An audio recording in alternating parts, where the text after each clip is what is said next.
Crux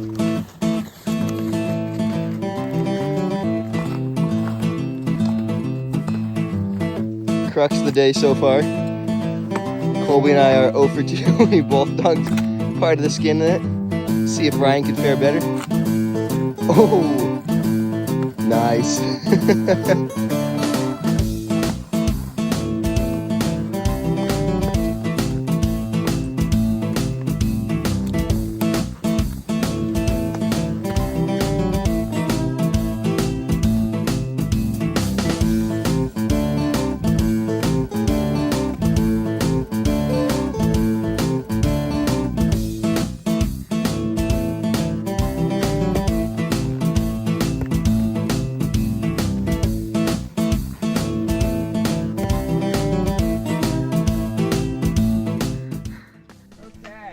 All right, man. I'll let you have the honors here. You really had to send me as the tester. Oh, glorious.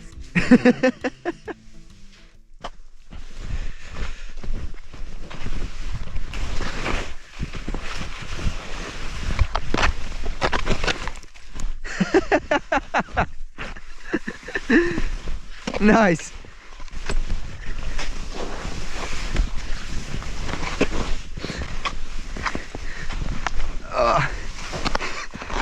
It's somehow so heavy and so thin at the same time.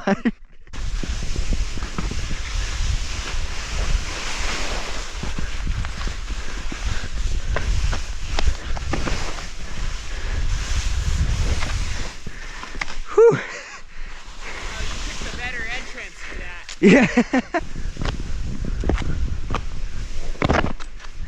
Jeez.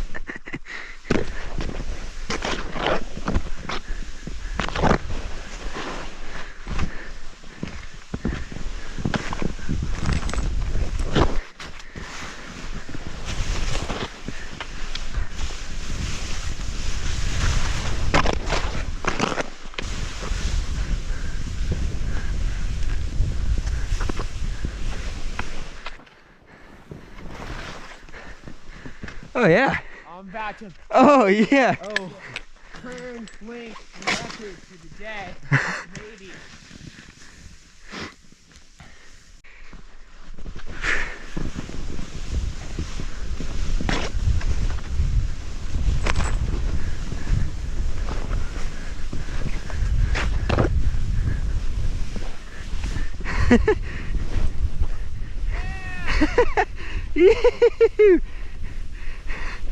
Yeah. It's like mediocre. Ah, mediocre's even a scratch. I ain't right anymore. Yep. Nope. You want to take front? Sure. Yeah, let me see it.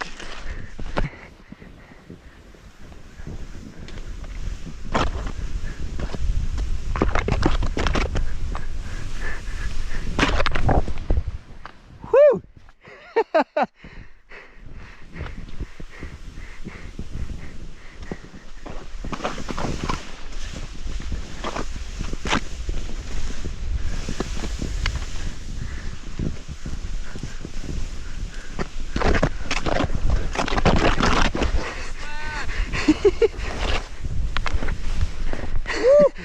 This is what it's all about right here. Yeah, it's like, just gotta find the joy in it.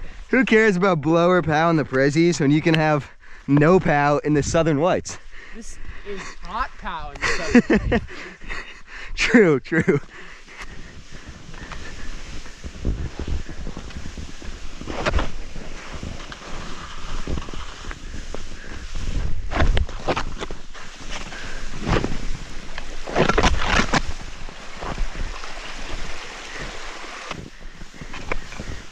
Yee!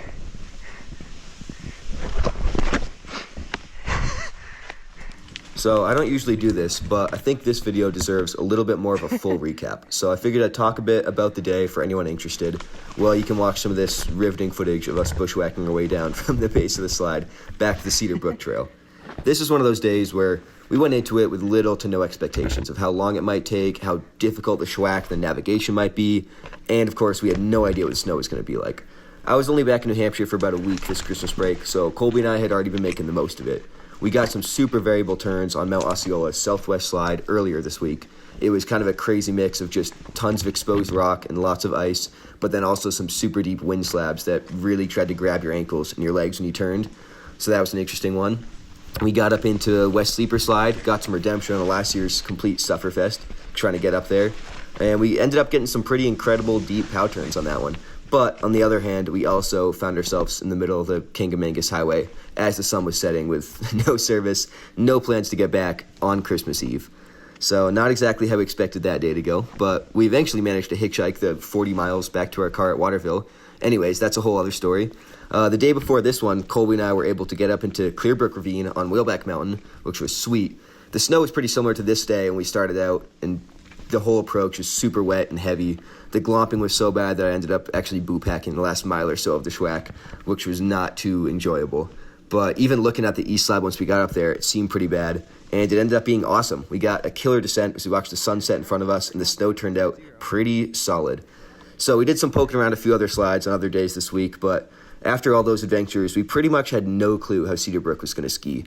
The forecast was supposed to stay clear until late in the day, but it started raining on us about a half mile in and did not let up the entire day. So it was one of those days where you really had no choice but to embrace the adventure of it all, which is kind of the whole reason why I love skiing these remote slides in the southern wets anyways.